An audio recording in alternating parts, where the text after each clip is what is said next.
And So, Notes on the Bible and Religion.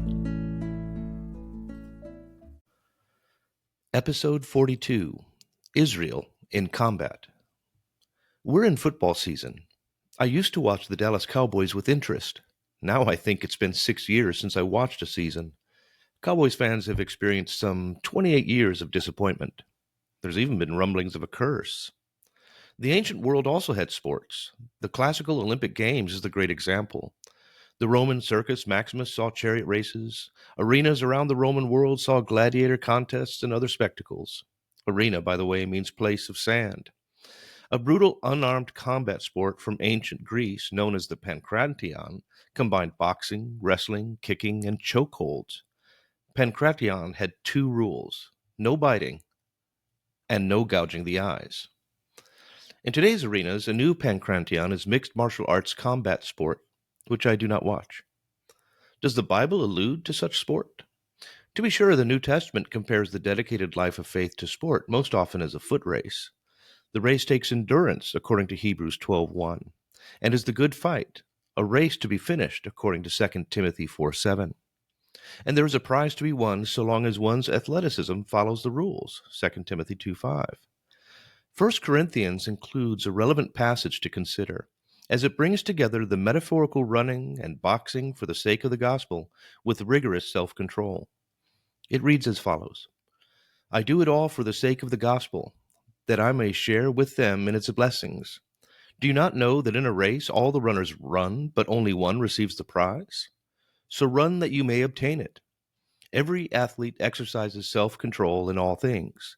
They do it to receive a perishable wreath, but we an imperishable. So I do not run aimlessly. I do not box as one beating the air, but I discipline my body and keep it under control, lest after preaching to others, I myself should be disqualified. 1 Corinthians 9:23-27. The New Testament mentions another hard fight, the combat wrestling of spiritual warfare. For we do not wrestle against flesh and blood, but against the rulers, against the authorities, against the cosmic powers over this present darkness, against the spiritual forces of evil in the heavenly places. Ephesians 6:12. Indeed, the earliest combat of Israel pits together God and Jacob in a pankration of sorts. Was it a man, angel, or God who wrestled, or more literally dusted up, with Jacob? As dawn broke, the opponent delivered a hobbling blow, where Jacob's abdomen met his leg, damaging the hip. Genesis 32:23-31. Even so, Jacob is unrelenting, unless he would be blessed by his opponent. Jacob is then given a new name, Israel. That name's meaning is explained as he has striven with God, verse 28. Compare verse 30. Then God blessed Jacob, verse 29. And so, at the dawn of Israel, there was physical, even spiritual conflict. It was a pankration in the dust with few, if any, known rules. And God ends up blessing the damaged man, Israel. Something to think about. Today we know that it is possible for a human to outrun a horse if the distance is greater than 20 miles. In perhaps the greatest running sport achievement in the Old Testament, the prophet Elijah outran a chariot to Jezreel, a distance of about 20 miles, 1 Kings 18:46. How do you run the faithful race that requires endurance?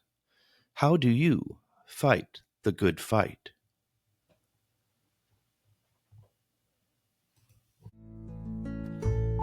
Print and ebook editions of And So, Notes on the Bible and Religion are available on Amazon. More information on my work may be found at jasoncdykhouse.com.